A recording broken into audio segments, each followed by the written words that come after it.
attending tonight's homeowners webinar. Like I said, we're trying something new tonight, and with anything new, there are some bugs that happen along the way. This is our first webinar, although this is our second homeowners meeting. Our first homeowners meeting for Lahaina homeowners was at the Lahaina Civic Center last month. Had a very large turnout, but we also heard from those temporarily living off island and out of state who could not attend. So by trying out this webinar, we hope to get more people, get information as we continue our progress forward towards returning residents home to Lahaina.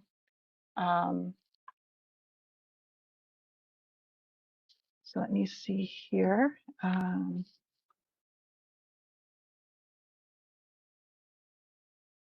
But let's see here. Sorry. First off, like I was kind of saying, with anything, there's bound to be some bugs. So I kind of wanted to go over a little bit about the WebEx functions here. You may be seeing a chat on the right-hand side of your screen that has been disabled just because we didn't want people to be distracted during presentations. Below that box should have been a Q&A box. Unfortunately, that is the major hurdle that we've actually come across, is that there was supposed to be a Q&A box for people to submit questions. However, that is not working. So instead, what we will do is we will have you, if you have questions during the webinar that you would like to be part of the Q&A at the end of the presentations, please email them to lahainahomeowners@gmail.com. That way, our moderators can go in and get those questions, and we can have them assigned to the different panelists that are present. And we do have many here who can answer questions tonight. So next slide, please. Oh. All right, so kind of getting first off, leading off here, we have our agenda for tonight. We have presentations from Kimo Landgraf from the Department of Water Supply, as well as an update on sewers from the Director of the Department of Environmental Management, Sheena Gawa, as well as permitting information from Sheena Hippolito of Four Leaf. And then after those presentations, we will start our Q&A session, which will begin with several questions that were submitted prior to the meeting via the Maui Recovers website.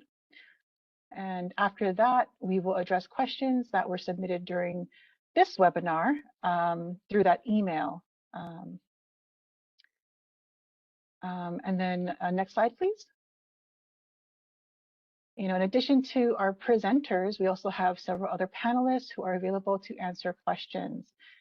We have here, in addition to Kimo and Shane from our infrastructure group, we have our infrastructure leads, John Smith and Jordan Molina, in attendance to answer questions. We have Amos Lonokailua Hewitt and Everett Balmores here from Lima. We have, in addition to Shana, we have Mike Renner and Nick Henderson from the Recovery Permit Center from Four Leaf. We have Nancy Convard from the Department of Health. Of course, many of you probably know Colonel Swenson from the U.S. Army Corps of Engineers. And then we also have from the EPA, Anne Dinoto and Sebastian Rodriguez. Yeah. And then first of all, off the top, we wanted to address the topic that I know a lot of people have had questions about, which is SMAs. There was talk of an SMA specific meeting that was supposed to happen in June. As you can see here in this slide, there will be no meeting, but it's actually better news than that, because instead of not having a meeting, what they're going to do is the county's planning department is working on providing one-on-one consultation with MSMA property owners. The reason being is, as many of you know, when it comes to SMAs, it is so property specific. Having a meeting and making blanket statements really wasn't going to be very helpful. So the planning department is in the process of working up a program where SMA property owners will be able to talk with the planning department representative about their specific property. So look out for that announcement in mid-June. And speaking of planning, next up we have just a reminder that this Saturday is our next neighborhood planning workshop. The workshop for this Saturday is for the Lahaina Town North area. So that would be, as you can see, residents in the area north of Lahaina Road, including Keawe Camp and Mala. This is your workshop. It is scheduled for 3 to 5:30 p.m. at the Lahaina cafeteria. Doors open at 2:30. And I just want to make clear that, sorry, doors open at 2:30, but please, make sure to arrive between 2:30 and 3, just so you have time to kind of settle in, sign in, settle in, and be ready to go for when the workshop starts at 3. And just wanted to make clear, just because we've heard there is still some confusion as to what these workshops are. They are not meetings like this one, for instance, where you're presenting information and there are Q&As. Instead, this is, instead of being talked at, you, the community, are going to be talking to each other, your neighbors, and also to the county as to what you'd like to see as your neighborhood is rebuilt. Every idea is written down. There are no bad ideas. This is process of community engagement will help with the development of the long-term recovery plan for Lahaina. So, please attend. It's a great opportunity for your voice to be heard. And also, just as a reminder, sorry, going back to that neighborhood planning workshop, just to remind everyone too, there is also 2 more in June, just really quickly, June 15th for Lahaina Town South, which would be the area south of Lahaina Luna Road, and then another one on June 29th, which will be address the historic and business districts. And now we can go on to the next slide. Now we can move on to our presentations. First off, for your reference, the maps that will be shown during tonight's presentations can be found on mauirecovers.org.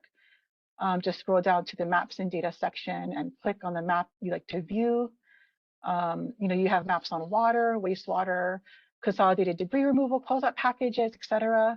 So you can visit mauirecovers.org to see all the interactive maps, and they're consistently updated, so it's always good to check back. So first up,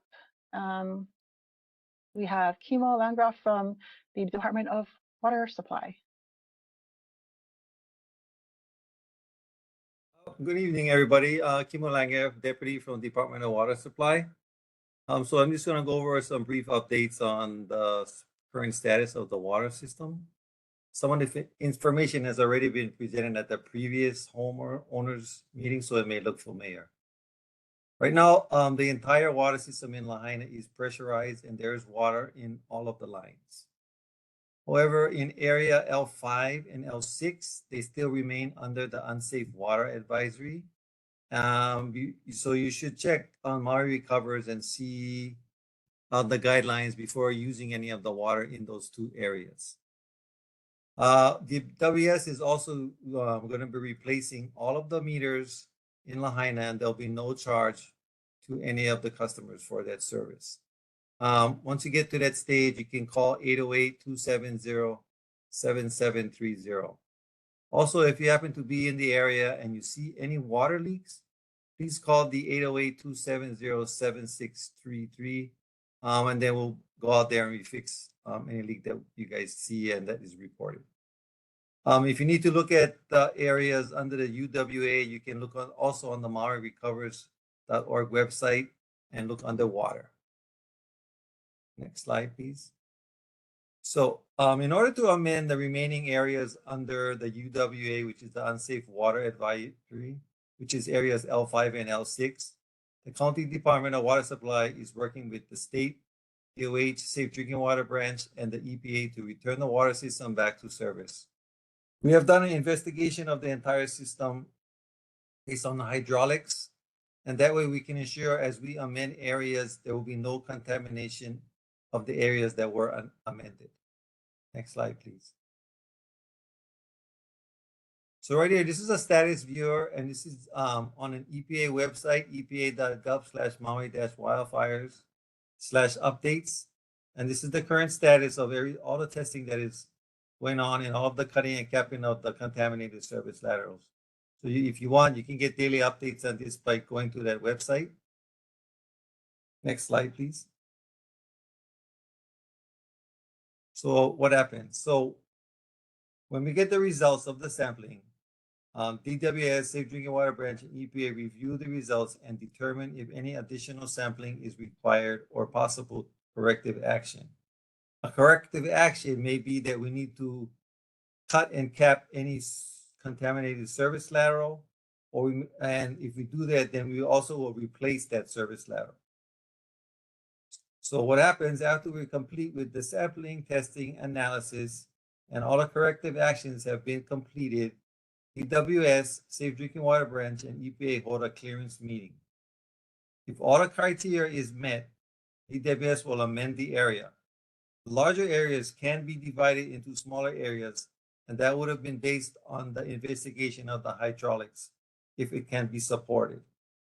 Next slide, please. So once your property has been complete of the PPDR, the property owner can call the 808-270-7730 number, and we can get your water service restored to their property, which means you may have replaced the service lateral, you'll get a new meter, and possibly you would. So what would happen is once that happens, we replace the service lateral, you get a new meter, we'll put in a short standpipe and hose bib, and that you can use on your property until your residence is rebuilt. Once your residence is rebuilt, then we will remove the temporary standpipe and you can make your permanent connection back to the meter. Next slide, please. So as it says right here, you can rebuild even if your area is still under the UWA. It will not impact your recovery permit center eligibility. So next. So what is the timeline of completion? Well, currently we estimate that the sampling and testing and analysis should be complete by the end of June. And after DWS and EPA take all the corrective actions and estimate that we will have the drinking water restored, totally amended to Lahaina by August of 2024. Next.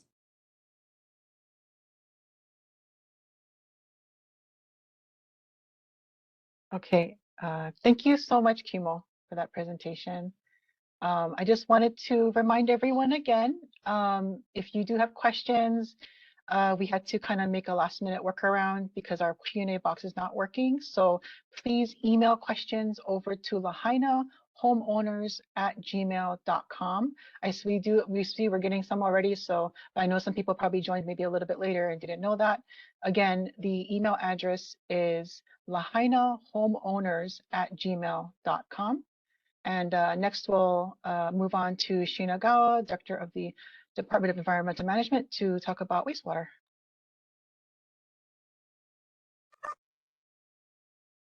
Good evening, everybody. I see a lot of people that I know. For those of you who don't know me, my name is Shane Agawa. I'm the Director of the Department of Environmental Management. And tonight I'll be giving you an update on our wastewater system in Lahaina. So as Stephanie mentioned earlier, there's a lot of ways to find out the status of your wastewater service. If you go to mauirecovers.org, and you can either go to wastewater, or you can also go to maps data. And in there's a map you can click on and find the wastewater status of your property. Next slide, please. So here's an example of what you're gonna see when you get into Maui Covers website. You can type in your address in that upper left corner, and then next slide, please. And it'll zoom in to your specific lot. Once you're on your lot, you can click on your lot, and then there's a right arrow, and that'll tell you the sewer status of your lot. And you can also go by the color code. So if your lot is colored red, then you do not have active sewer status. And if it's green, then the sewer system is active for your property. Next slide, please. So right now, I'm just going to give you a brief explanation of the progression of the sewer system recovery. So back in October, we reached out to the Environmental Protection Agency We asked for assistance in the line inspections, debris clearing, because our limited staff couldn't do it ourselves. So appreciate EPA stepping up and helping us out. In November, our wastewater reclamation division worked with our consultant. We had some existing data. We do our own CCTV. So we shared that with our consultant to help with the design.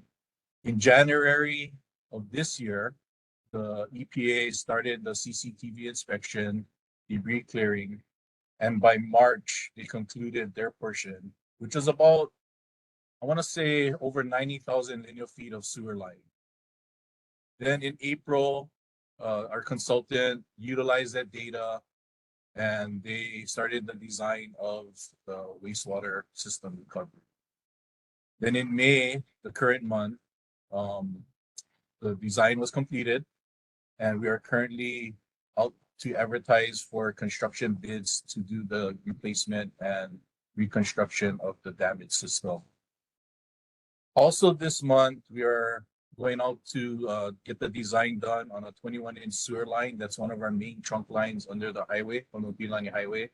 And we estimate that that design will be completed sometime in the fall of this year. And then in June, we anticipate beginning construction on the restoration and repairs. And by December of this year, we estimate that all of the repairs to our wastewater collection system will be completed. And I just want to say that these dates are just anticipated and estimates, and it's due to things that are out of our control. For example, sometimes we get contested bids for the construction bids, adverse weather conditions, rain days, etc. Next slide, please. So this is an overall view of Lahaina town and our sewer system. This was amended as recent as the 24th of this month. So on the left is a before view. So as you can see here, the green areas are the areas that have active sewer and the red areas are the areas that do not have active sewer. You can see the yellow circled areas, and that shows the latest revised update where we turn red to green. Next slide, please. So a more zoomed in version of what you just previously saw. So the most recent update that we have, as you can see on the left, this is Kilauea Mauka phase 2, I believe, below the bypass. So that is showing before on the left, after on the right. You can see those lots from red turn to green. Next slide, please. This is another upgrade that we did. This is in the Emerald Plaza, the industrial area. One of the lots was turned from red to green. Next slide, please. And this is in the area of Wahikuli Terrace. So as you can see there, a bunch of lots there were turned from red to green. Next slide, please. Before I go into these questions, I just wanted to explain, some of you may have questions regarding, oh, how come some lots were turned to green and others, and how we designate which lots would be turned from red to green. So it's very complex, and I just want to summarize it. So what we look at first are existing structures and try to get service to those. And then we look at the data that was given to us from EPA and our consultant on our system that was damaged. So for example, there was an area that was turned from red to green in the Paunau area, south of Lahaina Luna Road. But there was a portion in that area that was still red. And then you may be wondering, oh, why didn't we turn that whole area from red to green? And it's because in certain areas of that system, there may be a collapsed pipe or damage related to the fire or existing damage that we would need to upgrade before we turn on that area to green. So now I'd just like to address some of the questions that were brought up in the meeting that was held on May 24th, the AIA meeting. So the first question is regarding Lahaina Luna area. And the question is why some of the lots are green, like Mauka of the bypass, Highway 3000, and then doesn't the sewage gravity flow downhill and the areas below are red? And I'm going to explain this as simply as I can. So if you can imagine our sewer system being like a tree, you have the trunk, which is our big main lines. So our trunk line is running in Honoipilani Highway. We have a main trunk line on Front Street, and that collects a lot of the sewage and takes it to our treatment plant in Honokowai. Now, if you imagine the tree from the trunk, you got main branches branching off. So those trunk lines may be the size of like 21-inch diameter, 27-inch diameter, real big lines. Now, these main branches could be around 12 inches, 15-inch diameter lines. And then those main branches branch out to smaller branches. And then those smaller branches are like the stems to the leaves. So if you can imagine your lot as being like the leaves of a tree, your lateral to the branch in the road is the stem. So everything in, for example, Kilauea Malka phase 2 below the bypass, that's one branch of a tree. All of those feed down the smaller branch first, and then the main branch goes down Lahaina Luna Road. It cuts across at the intersection of Kilauea Road and Lahaina Luna Road, goes down on the back end of the residences along like Paunao area, and then it ties into the trunk of the tree, which is in Honoipilani Highway by the old Circle K area, by the gas station that was there. So if you look at Kilauea, the old Kilauea subdivision, Hua Camp area, that's below. So you would think, oh, that should be turned green as well. But that is a separate branch of a tree, independent of Kilauea Malka phase 2. So that goes down to a main branch that cuts across Pioneer Mill, and then it hits the trunk line in the highway at the intersection of Papalaua and the highway. So that's why you would see some areas green that's uphill and some areas red downhill. And again, we are trying to turn on service areas as soon as we can. On the average, we'll turn on about 2 different zones approximately every 2 weeks. And the reason why it's 2 weeks is because when we turn on a zone, there's going to be people either repopulating existing structures, up and coming people may be repopulating in temporary structures. There may be rainwater that washes some debris into our system. So some of the lots that are, may have holes in the ground still yet. So rainwater could potentially bring in ash into our system. So we want to monitor our treatment plant because, as we mentioned earlier, our treatment plant at Honokowai is still very fragile. We've been in and out of compliance. We know that the saltwater intrusion isn't affecting our treatment plant, and we're still servicing north of Lahaina. So we don't want to lose the plant and then have a major sewage spill. So we just ask that you guys be patient. We're turning on zones intermittently every 2 weeks. So you'll see more of the lots turn from red to green. So that's the first question. The second question is in Wahikuli area, if there's proposed sewer lines that'll come with the sewer system upgrade for Wahikuli, is it true that the county will create a maintenance easement and will acquire the property that the easement lies within? So our standard is if any sewer line crosses private property, we actually don't acquire the property. We do have an easement. You still own the property, and the easement allows us to access the line if we need to service or maintain it. And our standard easement is 10 feet wide. So for example, if a sewer line runs to your property, the easement will be 5 feet on each side of that line. And that will allow our maintenance crew to go in there if there's a sewer line break or needs upgrade or maintenance for that line on private property. And then number 3, if a person receives the all clear from USACE and the right of entry is returned, are they allowed or am I allowed to have an RV on the property and as an interim have a sanitation service like a pumping company to pump the built-in tanks to the RV, or if not, if they can put a porta potty on the property and have a contract for a pumping company. So to answer this, if you intend to reside back on your cleared lot, it doesn't, at this point, it doesn't matter what you intend to reside in as far as a temp structure. But right now, you would be required to tie into the county sewer system if it's green. Now, that's the only option at this point. However, we are working with consultants and internally here to provide additional options to allow temporary wastewater mitigation measures to allow people to return to their property temporarily in temp structures. And I just want to say that DEM, Environmental Management, and our Wastewater Reclamation Division, we don't have any jurisdiction over porta potties or tanks on mobile homes, RVs, that type of thing. That's basically on the homeowner. If you want to contract a service provider like a pumping company, we have no jurisdiction over that, and that is basically between the homeowner and the pumping company.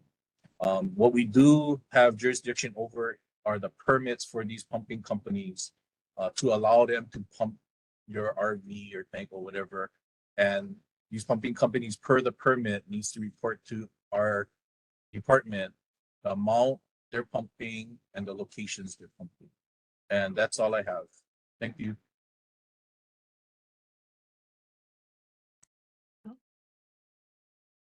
Oh, thank you, Shane. And next we'll go to Sheena Hippolito, who of For Leaf, to present information regarding the Recovery Permit Center.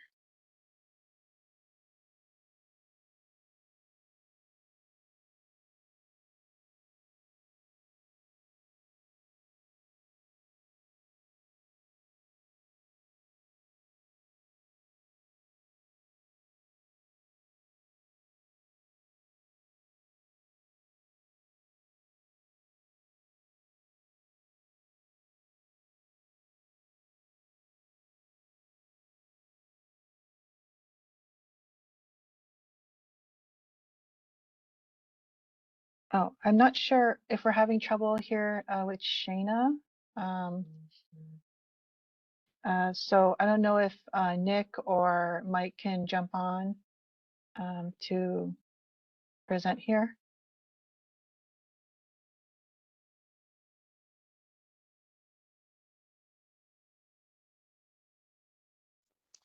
I think everyone's having some audio issues. I am as well.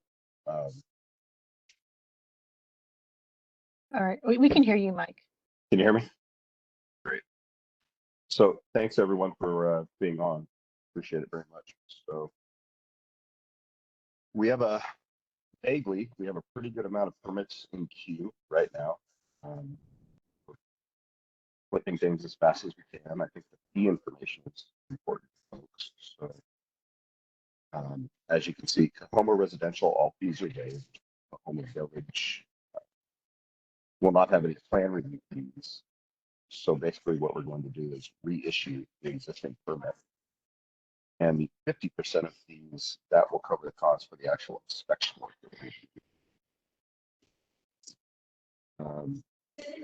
And that's the same as you see in the below bullet point. Anything in the last 5 years that was issued by the county will have no plan review fees. Basically all other permits that come through will have the plan review fees and permit fees will be in place. Yeah. Next slide, please. So thank you. On our timeline, intake, we're averaging about 3 days at this point. Plan reviews are turned very quickly. We're going down to about 10 business days. And the plan review, for anyone on that isn't aware, when you submit plans, there's a regulatory process where we look for building code compliance. If there are issues with the plans that are out of compliance, there will be a letter sent back to your architect or engineer. So we're doing that in about 10 days. And then obviously, I think SMA was covered earlier. There's some chat about that. There are some reviews sometimes from other county and state departments, and those are more specific questions I'd like to cover in Q&A. Yeah, next slide. So that's our contact info. We're at the DMV Center there in Kahului. The phone number, the 808 phone number that's shown is the center's phone number, which have office hours. The number below is my personal cell phone number, and there are no hour restrictions on that. It's on 24/7. So if anyone has individual questions or concerns, you call that number anytime, and I will do my best to respond in the timeliest way I can. So thank you. That's it. Okay. Awesome. Thank you so much, Mike. Just want to say, the Forley team has just been so awesome. Every day we just hear people who are just so happy to have you guys here. Just thank you so much for just, helping people get back into their homes. We appreciate that very so much. We could not do it without the teamwork of the county and all the great county employees. thank you, Mike.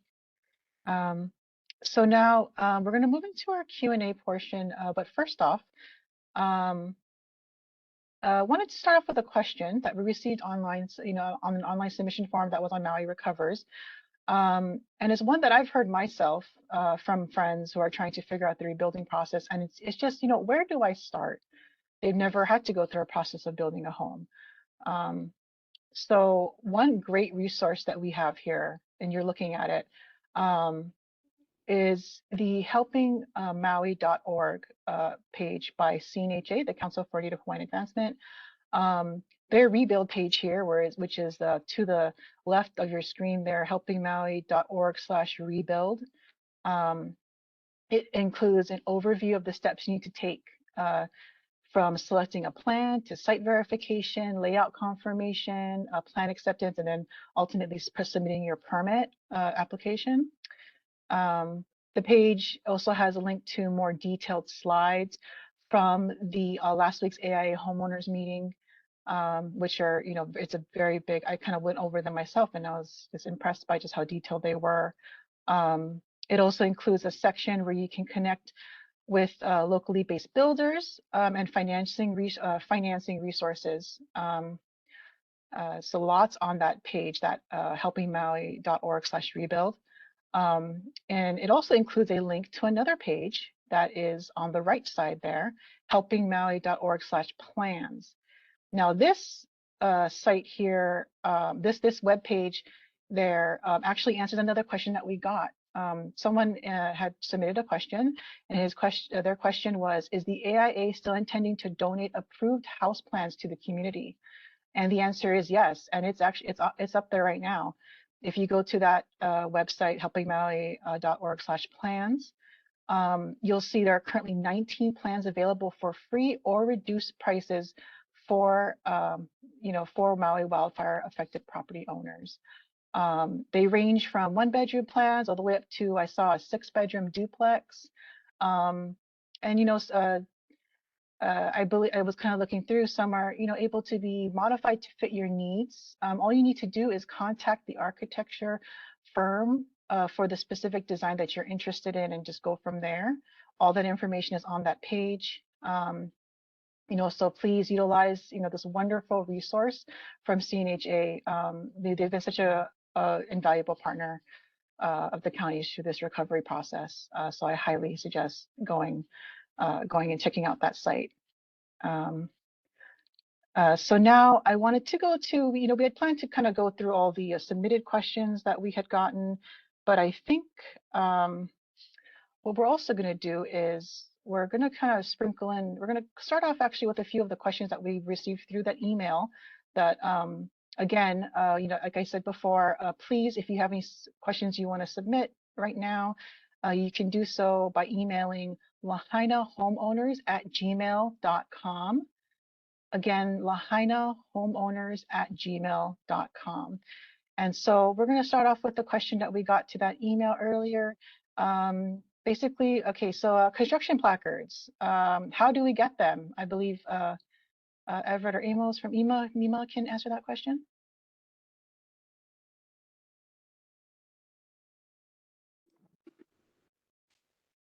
Yes, this is Everett with Maui Emergency Management Agency. You can refer to the Maui Recovers.org website under, when you scroll down to contractor access, there is information on there to specifically to what to submit, specifically to the mima.security@mauirecovers.org email, and we will process and vet the information, and you will receive an email reply with a link to select a date and time to pick up your contractor placards.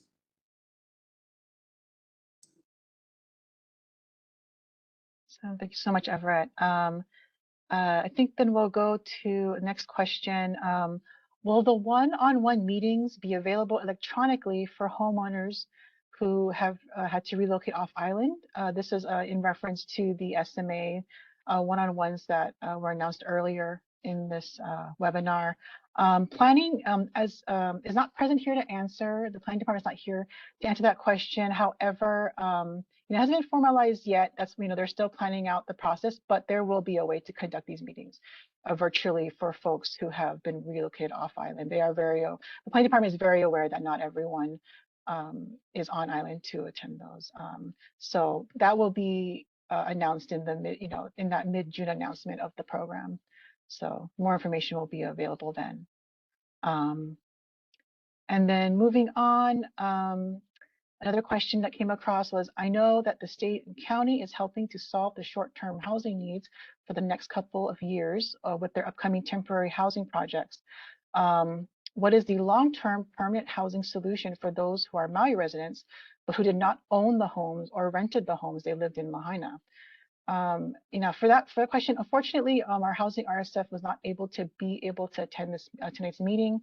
We will be able to respond with an email to that question. We have your name and your email, so we'll be able to respond to that after this meeting and address it with a broader audience in a later meeting. And then the next question here, I think I'll move on to, if we have permits to build, can we get priority to have a water meter installed? I believe Kimo can be able to answer that. Yeah, so if we know that which permit it is, we'll try and prioritize that as quickly as we can. All right, thank you, Kimo. And then moving on, next question. This one is probably to Jordan or Shane. When we rebuild, will there be restrictions for contractors to dispose of their rubbish?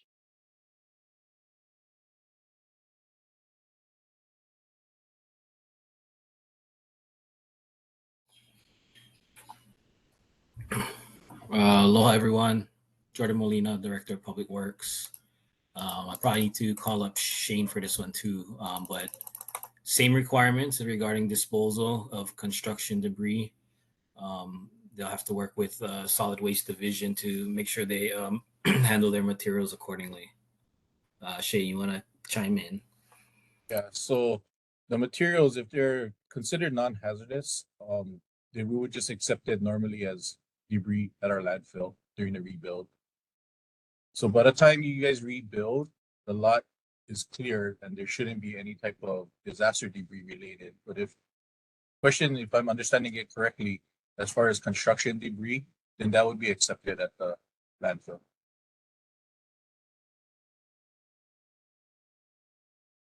Thank you so much. I'm going to kind of switch over to a few of the pre-submitted questions that we had from Maui Recovers. This one might be to Jordan. Over 80 condos in Opukea were unaffected, yet we aren't allowed back in. Can you address timelines, please? Let's see if I could call on maybe John and Colonel Swenson. I know part of the delay is we have extensive debris operations in that area with not only the Opukea structures themselves that were affected, but the surrounding industrial and commercial properties in that area. But work is underway in that area, and we should be able to restore safe access for residents not too long.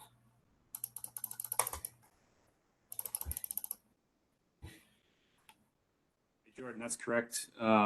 We are actively working on OPKO now. There are some large structures with large foundations, and it is taking more time than your standard residential property to clear. But we are working on it as fast as we can. And as soon as it's cleared, we'll open that back up. That's the bottom line. All right, thank you. I'll move on to this is like a question that Mima can answer. As we're readying our damaged home to move back in, we are living in the Pili and work in Kaanapali. Our designated checkpoint is Puamana, which is a 3-mile, 10-minute or more detour when the most direct route would be, as we always use prior to the fire, from Kaanapali direction, which is south of Highway 30, and turn right off of Prison Street and left on Waine'e. Please make it easier for us to access our property and allow unrestricted checkpoint access to either of the 3 serving our zone. There aren't really many standing structures, so the impact would be minimal, if any. There is so much cleanup in downtown Lahaina that the highway is the best option, as it's usually clear for passage. So, essentially talking about checkpoint, trying to open up the checkpoints in that area.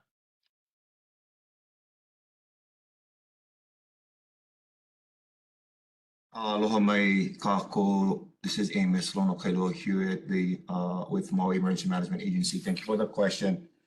So there are multiple unauthorized persons entering the zone for different reasons and intentions. The county is trying to limit, reduce, or stop the unauthorized entries for safety and security purposes.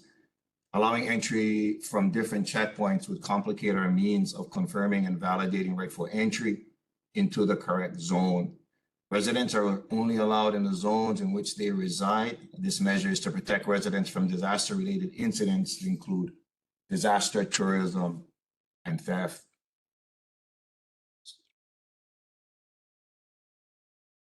All right, thank you, Amos. And this might also be another question that Mima can address. Where are we on evacuation planning?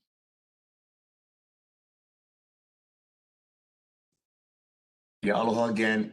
So currently the county partners are working together to evaluate and develop evacuation plans for each community in Maui, beginning with Lahaina. Those plans include streamlining communication from the initial incident commander to mass public messaging, community evacuation modeling, connecting and adding roadways, utilizing existing secondary and tertiary roadways, and overall coordination of all county partner effort. Additionally, NEMA is exploring technology that models zones and notifies communities of evacuations. This would offer the community a public facing page providing us up-to-date evacuation information as well as quicker evacuation notifications.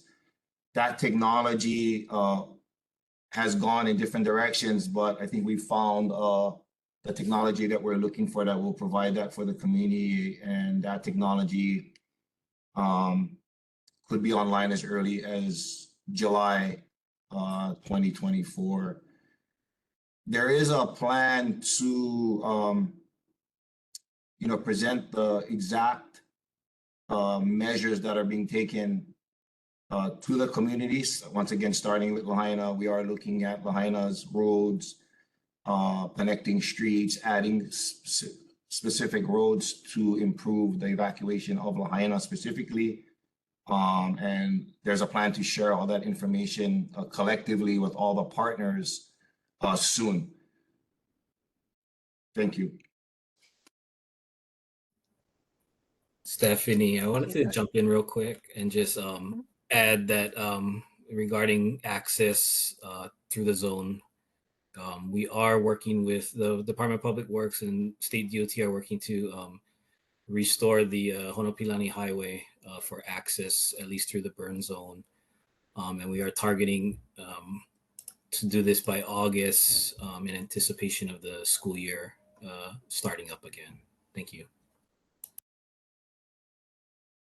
All right, thank you. Next question we have here. This one may be for Shane. Fleming Road is not hooked up to sewer. We have a cesspool. What will be required? What will we be required to do once we start to rebuild? So for the Wahikuli area that are not sewered, there has been guidance provided from the Department of Health regarding utilization of your existing cesspool. For our role as DEM, we would have jurisdiction once a county sewer system has been constructed in that area, which we are working on with EPNA right now.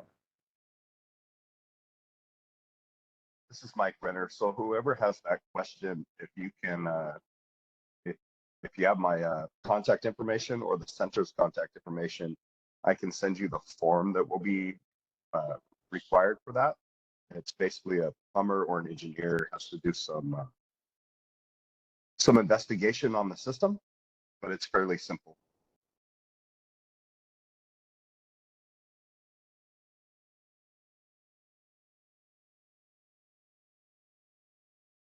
All right, thank you for that.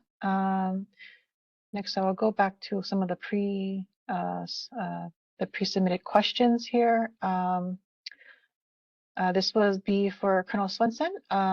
What Wahikuli streets will Kala'iola and Kilohana developments regularly access? How is basically how are you going to be managing traffic? Yeah, thanks for that question. So it's kind of a multi-phase question. I think if we break it down into parts, there's construction access traffic or construction access routes, and there's residential routes following construction. And so during the construction phase, vehicles will enter that site probably starting next Friday from the Upper Cane Road off Kiave Street.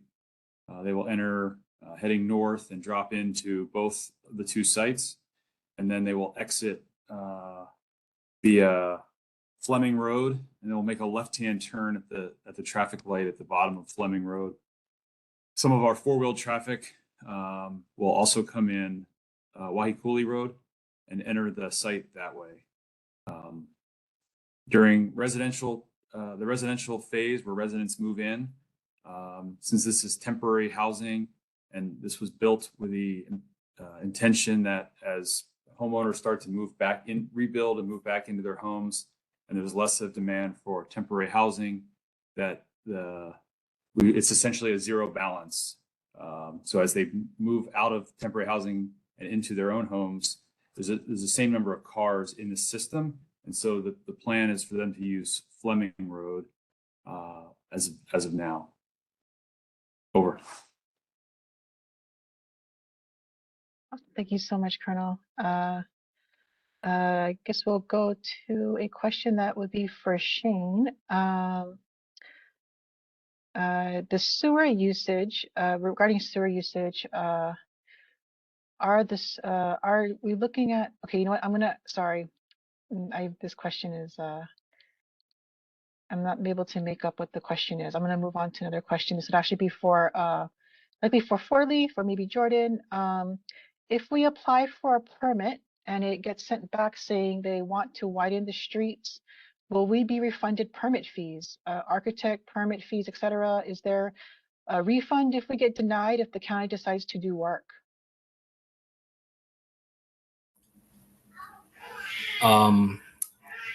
That's interesting question.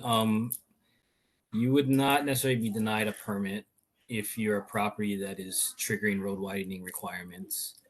You would just have to address those requirements to do so. But to clarify, for single family homes, for the first and second, or the first dwelling and the first ohana, you do not trigger the county's road widening requirements. However, if you have a larger lot and you're trying to provide additional dwellings beyond that exemption threshold, then you would be informed of those road widening requirements accordingly, and then you'd have to incorporate those into your rebuild. Thank you. So thank you. Let me see here. This is actually a question that I think I can be able to provide an answer for. The question came in that says, a representative from Four Leaf mentioned that they anticipate the Lahaina office opening in July. Is that a fair estimate? And the answer is yes. Four Leaf representative, their satellite office will be within the Office of Recovery, a location that is set to open in the Lahaina Gateway. At Lahaina Gateway, I myself saw the space yesterday, and I was told directly that they are still on target to open in July. And as soon as that is, stay tuned to MauiRecovers.org. It'll be announced. When you'll get the latest information when that is announced. The opening date is announced for that office. So next. I'll go back to some of the more some questions from today. This would be for Kimo. We were working on our permits to remodel before the fire. We were told we needed to upgrade our water meter. We paid $21,296 in January 2023 for the reservation, which we were told was for the water system development fee. Would we be able to waive this fee?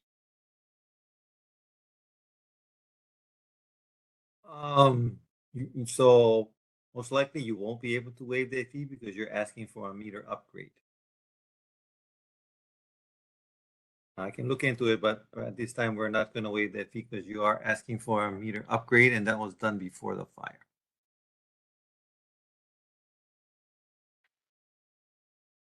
All right, thank you, Kimo. So one thing, if you email the information to water supply email, then we can look into it, and I'll look into it. All right, thank you, Kimo. Next question here. Just so people wanted to know if this will be replayed. I think there was some difficulty hearing Mike during the Four Leaf presentation, and the answer is yes. We will be posting this video. We'll have it work to get it posted on MauiRecovers.org, so that also people can also play it back for any information that they want to go over again.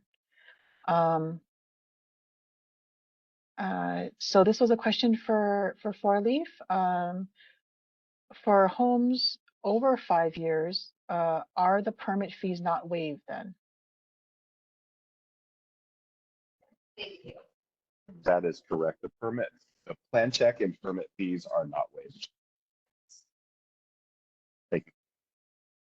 All right, thank you. Oh, this could be a question for Mike or maybe even Jordan. Is there a place to look up how much the fees for permits are?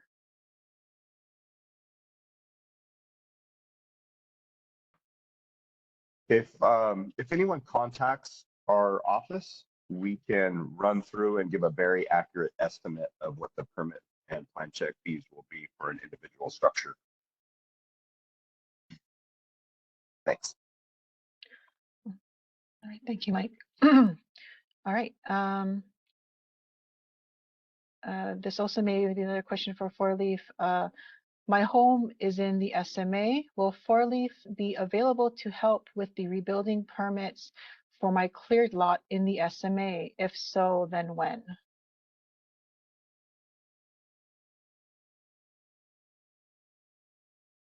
I would unfortunately defer that to planning at some point after the SMA,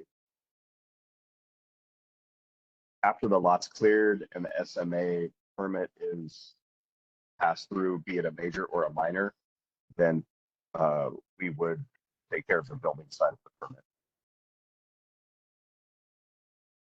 Thanks. Right. Yep. Thank you, Mike. Okay. And next, this would be for the EPA, I believe. Will cesspool inspection fees be reimbursed? Hi, everyone. This is Sebastian Rodriguez with the EPA. So we've heard a lot of feedback from the community asking for financial support with these cesspool inspections. There's nothing we can share yet, but we're working to see what we can offer.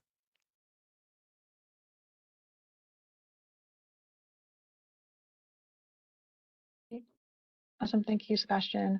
Our next question here. How do we find out if our property is included in SMA and why?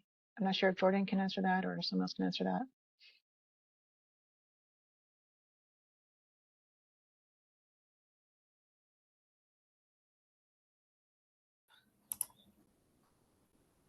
Yeah, sure. The simplest way to find information on your property is going online. The way I get there is just by doing a web search for Maui property tax. The Department of Finance property tax hosts a website that provides various information on the properties within the county. Within there is a layer that you can select for a special management area, and it identifies all the parcels that lie within the special management area. The special management area is a product of federal and state law that establishes special regulations in that zone. I would have to defer the planning department, though, for any further elaboration on the SMA history. Thank you. Great. Thank you, Jordan. This will be to Colonel Swenson. The question is, we have approved permits and we are waiting for the U.S. Army Corps of Engineers to lay down gravel and return our ROE. We passed the soil test in early May. Can we ask the Army Corps of Engineers to get that done so we can start construction? Yeah, thank you for that question. We are working as fast as we can to get gravel laid down following successful soil testing. I was out driving around today. There are numerous properties that have piles of gravel on them, and many that should be delivered here shortly. I can't give you, without knowing the exact property address, I couldn't give you an estimate of when it will be done, but I would suspect it would be in the next few weeks. And once the gravel's down and spread, the process to turn over paperwork does not take that long. Maybe another week. Over. Colonel, and all this is Mike Renner. I do not believe we've issued any building permits for any lots that are not fully cleared. So there may be a miscommunication. Okay, yeah. Maybe I misinterpreted the question. I thought the question was they are waiting. They want to get a permit, but they need gravel and the paperwork back from us to the county to in order to be able to take that information to you to request a permit. But if they're still, yeah, you're correct. If they're still waiting for gravel, they should not have been issued a permit yet, and we are moving out as fast as we can. But it's it just takes us a couple weeks to get gravel down and spread, and the paperwork turned back over to the county. Over. So thank you. And this is actually another question for Colonel Swenson. The question is, my address is 1476 Mala Street, Lahaina. I received a call that our land will be cleared starting today or tomorrow. The map still shows that nothing is going on. What is the status? Okay, just refresh my memory. Is it 1470 Mala Street? Right here it says, 1474 Mala Street. Yeah, I can look that up. If you get a call from the contractor saying that they're about ready to start, unless there was an unforeseen delay on the previous property that the crew was working on, they should be there when they say they're going to be there. We have had a couple where they made the call thinking they were going to get there, and there was an unforeseen delay, and it cost them an extra day or maybe two. But we tried to honor our word and get our crews out there when they say they'll be out there. If I guess my answer would be, if they don't see action in the next day or two, to call the USACE local USACE help desk and talk to one of our team members, and then we can look up the address and provide a more accurate estimate. Over. Thank you, Colonel. I just want to make a correction. I believe I might have misspoke with the address in case you're writing it down. It is 1476 Malo Street. And I do have that number, the USACE debris hotline. So anything related to the debris removal, you can reach them at 877-214-9117. Again, that hotline is 877-214-9117. And next here, this would be for Amos Everett. We will be moving back to our property full time. Will we have 24 access coming and going with the security checkpoints? I'm asking due to concerns of getting off job at 11 p.m. at night and getting back through security to go home. Who do we need to talk to get 24-hour access? Hello, this is Everett again with Maui Emergency Management Agency. Thank you for the question. Yes, if you're going back to your property and living at your property, with that reentry vehicle pass, you do have access to your property. So they can come over to the Lahaina CRC, which is located at the Royal Lahaina, Monday, Wednesday, Friday, and that's from 8 to 4. And then Saturdays from 8 to 2.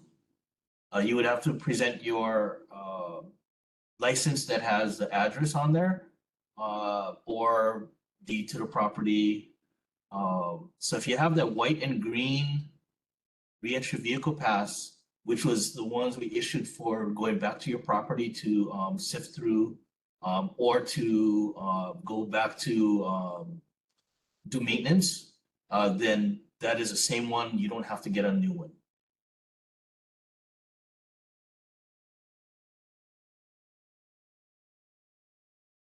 Thank you.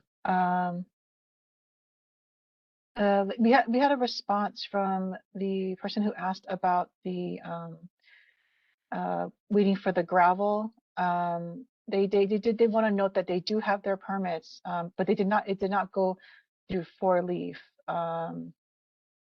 They went through the regular permitting process. So I'm not sure if that changes your answers or anything.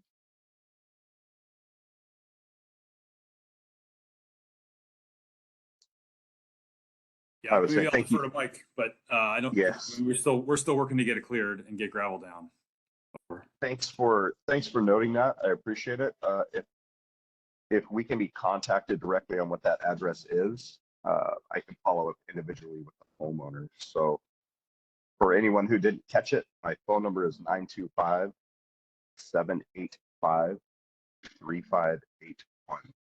So give me a ring on that and we'll follow up. Thank you. All right, thank you. This is a question back to maybe Everett. Can you answer this? I have applied 2 times in the past 3 weeks through the website info, as Everett mentioned, and still no response. Where do I go to talk to a live person to get things going, as I'm held up with my survey? We have been cleaned up for 6 weeks now.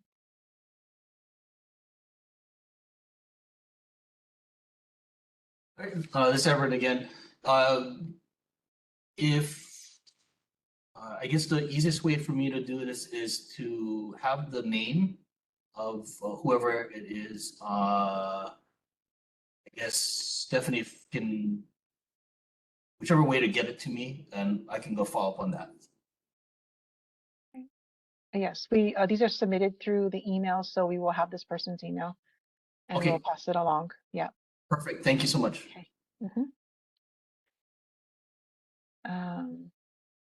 And next up, the question.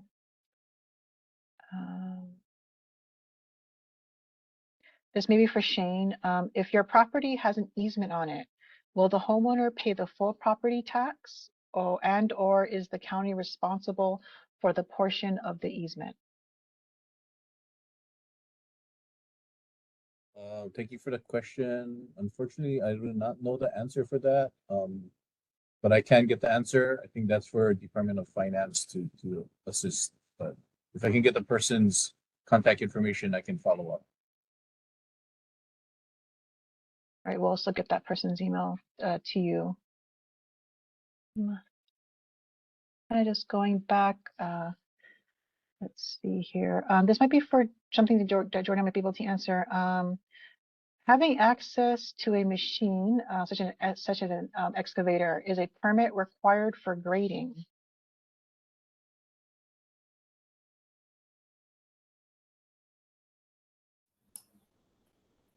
Hi. Yeah. It really depends on what you intend to do. So, best place to start is to contact the folks at Four Leaf to discuss your situation, and they can help guide you through the process. Thank you. All right. And this may be for Shane. We live on Kahina Street, and there are homes at the top of our street that did not burn, and they are living there. Why is it that those homes have wastewater connections and we are still in the red? Aren't we on the same sewer lines? For that question, Kahena Street, I believe is Kilauea Malpa Phase 3. Or Kahena. Yeah, so that zone has been turned green. And again, back to my explanation about the question about sewer following downhill. There may have been something that we needed to check in your branch, if you can imagine the tree again. But that portion, that branch has been cleared. So just for people's awareness, that system is from Kalena Street all the way Malka to Lahaina Luna High School. And that has all been turned green. And it goes down Lahaina Luna Road, wraps around Dickinson Street extension behind Paunau and down to the highway. Now, areas below Kalena Street, that hasn't been cleared yet. We are looking at starting to clear some of those areas, but we are needing to start looking from the downstream going upstream. We can't clear lots upstream because if there's a blockage downstream, then we wouldn't be able to provide sewer service. But Kahena Street has been turned green. Thank you. Okay. Another question, this would be for Colonel Swenson. It says, it was confirmed to both me and my neighbors that the toxic concrete that was dug up or removed was then being put in a grinder and speak on our lot as gravel. We were assured that it was no longer being done. Yet when my neighbor and I went to our properties, the gravel on our lots and neighbors literally had huge chunks of concrete in it. Could you please elaborate and tell us what is going on? Yeah, it's an interesting question. We had put crushed concrete on, I think it was 11-ish properties about a little over a month ago. That has all been removed and gravel has been replaced, or it is in the process of being replaced with crushed gravel. So again, I have to look at the specific address to see what's going on. We are not using crushed concrete on any residential lots in Lahaina.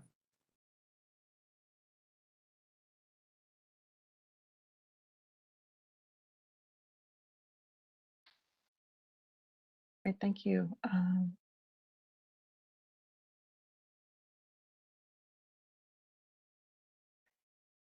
Excuse me. I'll move on to this question. It could be for, I believe Colonel or Jordan might be able to answer this question. Our property has been turned over to us by USIS and approved by Maui County. One, can we start rebuilding our homes in the Kahua Mill Camp neighborhood? Well, that was the only question, actually.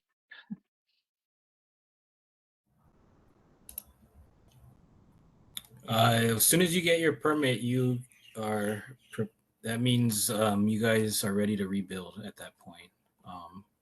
So there are no special zones that there's exclusions except for those properties in the special management area. Thank you.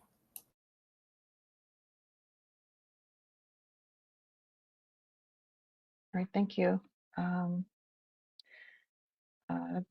Let's see here.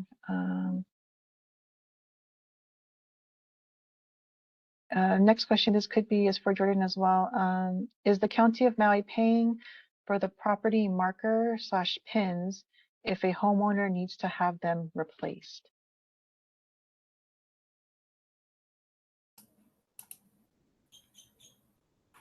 No, the county at this time is not paying for any sort of survey pin restorations. The property owners will have to address that cost as part of their rebuild at this time. Thank you. All right. This is a question that was submitted prior to the meeting on Maui Recovers. It has to do with fire mediation. So what are we doing to mediate fire threats in the future? If we rebuild all of our homes, that's great, but it won't matter if we keep having fires. Are we actively looking into putting in place environmental programs to regreen and manage the land surrounding Lahaina? I've heard that there are people growing plants to replant Lahaina. Will they be available for homeowners, or are they only for public places? I believe Sarah has a statement from our leads of the Natural and Cultural Resources, RSF, that can give us a statement from them regarding that question. Aloha mai kako, everyone. Unfortunately, Koa Heva Heva and Kaea Maderos couldn't attend tonight, but they did ask me to speak on their behalf. They are both the leads of the Natural Cultural Resource Recovery Support Team for the County Office of Recovery, and they wanted me to emphasize that revegetating and restoring the environment in Lahaina is one of the Natural Cultural Resource RSF's main goals. And they have a few different projects, one being to help coordinate all the different efforts on replanting in Lahaina. So we do have various organizations within the community that you've heard of, like Tree Covery and others that are allowing and giving different plants to our community members. But from an invasive species standpoint, they're trying to set up a plant quarantine facility to basically make sure that we're responsible stewards.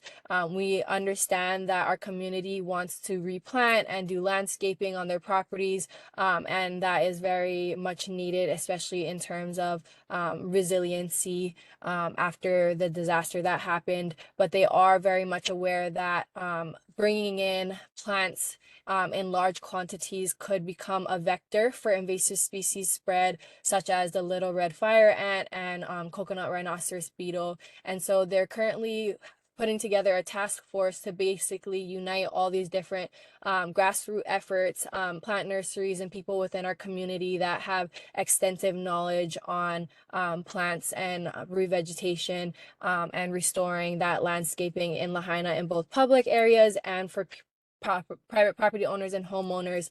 But they want to basically supplement that with education so that we're not creating a larger problem that may further impact our critical and precious ecosystems in Lahaina. So they don't currently have the site for the plant quarantine facility set up yet, but they will have something in the next few weeks to early the next few months to both provide these plants and resources to homeowners, but also to make sure that we're being safe in doing so and we're not spreading invasive species. So that's all that I have for today. They did want me to let everybody know that at later meetings, the Natural Cultural Resource RSF will be presenting on many of the other amazing projects that they have working and going on for both short-term, medium-term, and long-term recovery. But in terms of plants for homeowners, that is something that is available by various groups, but again, re-emphasizing that we don't want to spread invasive species, so just be mindful of that, and there'll be more educational materials to come. Mahalo, everyone. Awesome. Thank you so much, Sarah. Let's see. We have another question that hoping Jordan can answer. The Public Works Director initially said that homeowners could rebuild with additional square footage and permits additional square footage and permits would still be expedited as long as everything is to current county code. The current verbiage now says that any changes to the original build will be subject to delays. Why?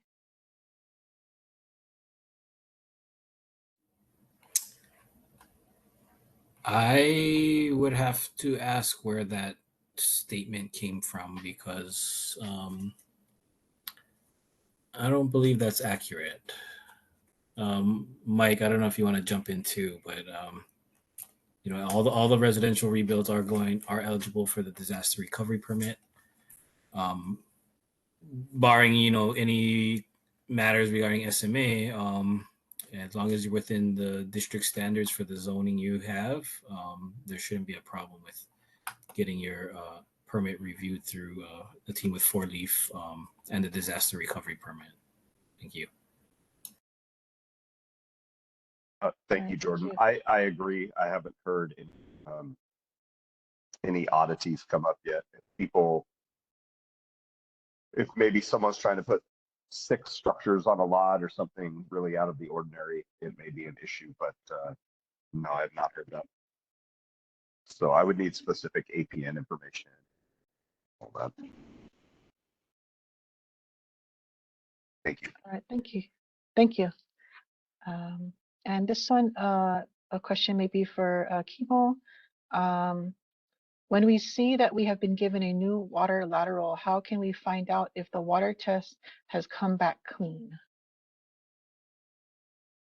Okay, so if you were if you have a new service lateral, that means that the old service lateral was contaminated. So since we replace it with a new one, it should not be contaminated. But it's a brand new service lateral.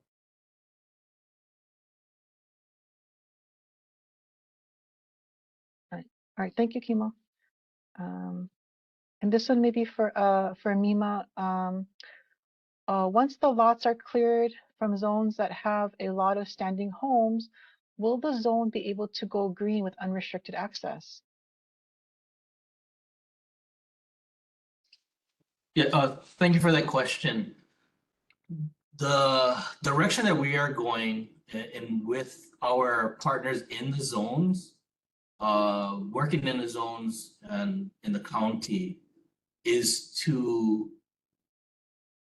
either shrink or eliminate zones as the debris is cleared. So we are actively looking at that process throughout any of the zones in the burn area.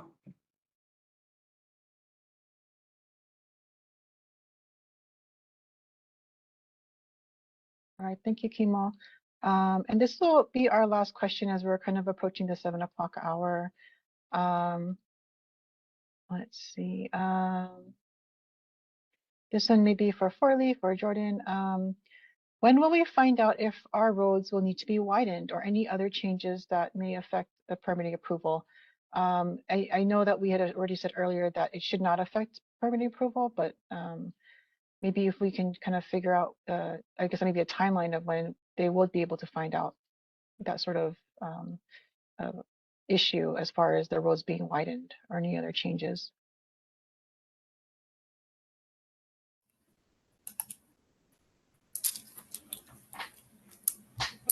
We are still working with MEMA, Police and Fire, regarding looking at critical streets that really we must look at widening. But at this time, other than the commercial properties that trigger the county's building code road widening improvements, your residential properties will not be subject to road widening.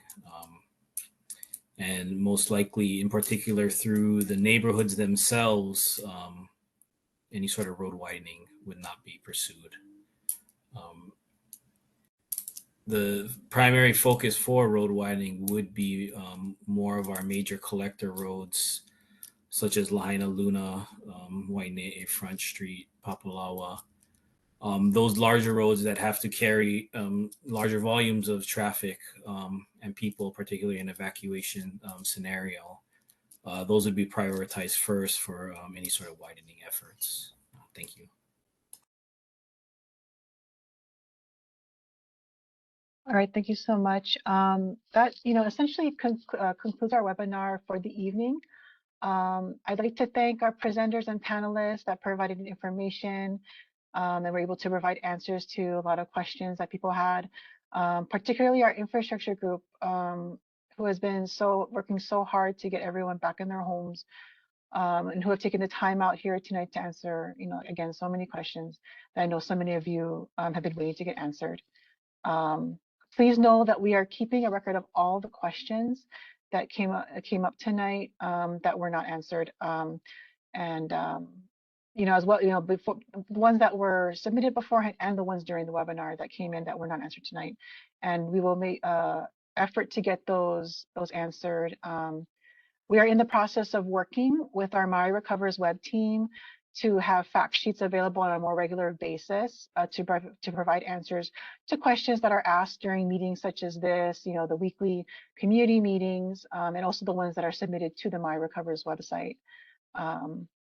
As a reminder, as we mentioned earlier, there will be a video recording of this webinar available on Maui recovers.org for you to reference later on.